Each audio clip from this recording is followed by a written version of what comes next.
claim to have launched cyber war against Estonia. They recognize the power of the web to connect and collaborate. For many, this is a very positive development. Web guru Stephen Johnson believes ultimately collaboration, a kind of pooling of intelligence allowed by the web, has always been a key driver of human progress. One of the things about ideas that's so interesting is we have this myth that they come to people in a kind of eureka moment where somebody's sitting in their study and suddenly they think, aha, I understand gravity, or I understand how to build a nuclear reactor.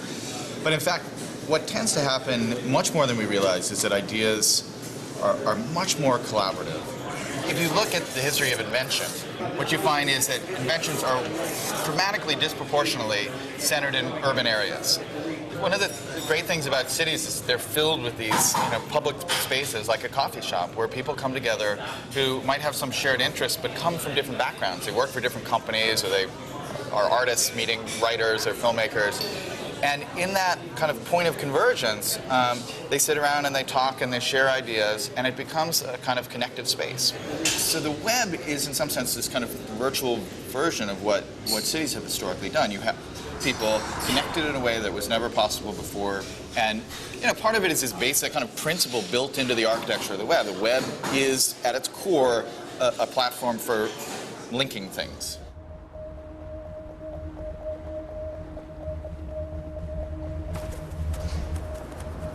When you look at a city with its teeming masses of people, each of whom have their own dreams, desires, and expectations, it shouldn't work, but it does. So could it be that the essence of what makes a city truly great, the gossip, the connections, the serendipity, could also work on the web?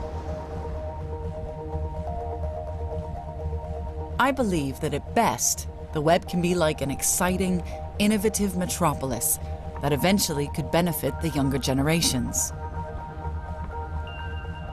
Earlier, we saw that some people view South Korea, the most wired nation on Earth, as a nightmarish vision of web addiction. But along with the downsides come hidden benefits. As young South Koreans grow up in their supercharged digital world, they regularly top the world's education league tables. 그냥 표현으로 지금 표현만 다 나와.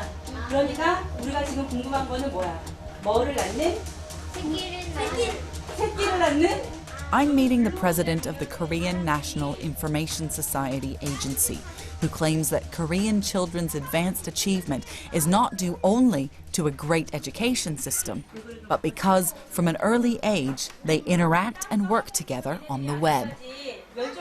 Korea is now leading country in terms of mathematics and science and other areas. I think it is influenced by this kind of environment of the high penetration of internet. This generation is growing up with the web.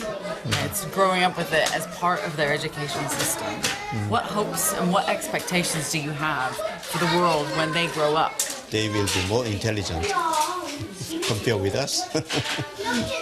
So I look forward to that. It is more, because they now recognize the importance of communication and helping each other for solving some problem. Collective intelligence is now basic to their instinct. I hope it is helpful for some evolution of mankind in the world.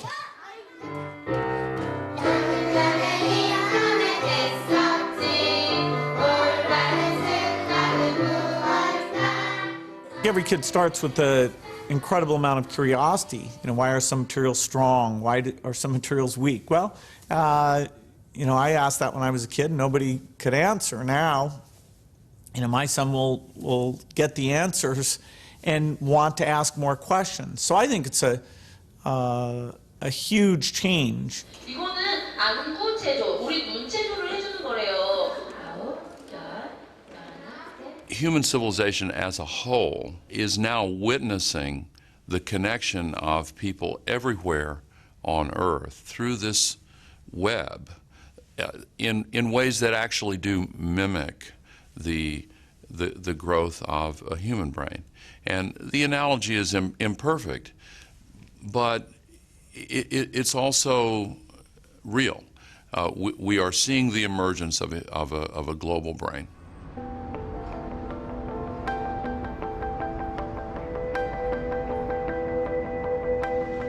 In this series, we've seen how important it is to study the impact of the web on all our lives.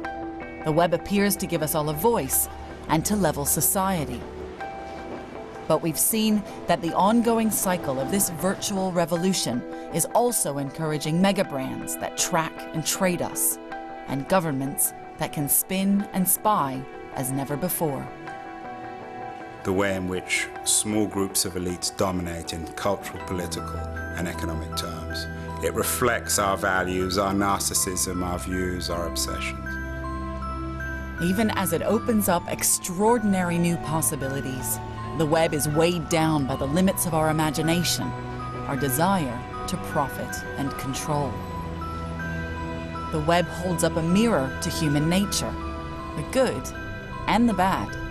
Yet in this film, we've seen the new generation not just reflected in the web, but maybe evolving with it.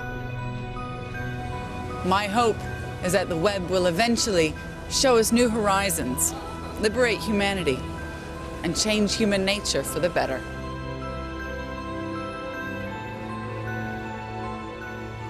All this great stuff that's emerging in social media is people trying to find new, interesting ways to communicate, become more efficient, become more engaged, become more informed. And I think it leads ultimately to having more empathy. The web isn't going to, solve disease, right, or solve poverty, but what it does, it makes it so that people can share information more effectively and know what's going on out there, right? And when people are better informed, then people can make better decisions. Hopefully social change happens gently. The sort of thing which the internet brings by connecting people is openness and understanding of other people's ideas on a good day. So I hope we have a lot of those good days. We have the knowledge of the ages gathered for us to browse in our pockets. And if we seriously think that's a bad thing, if we seriously think that's something we should turn our backs on or sniff at, then we really deserve a slapping. This is astounding technology, and we should just take a moment to celebrate the power and the reach that it gives us across time and across ideas and across continents, both past, future, and present, to connect with people. Perhaps the most amazing thing about this revolution is we've seen all of this profound change in just 20 years. This isn't the end, it's merely the beginning.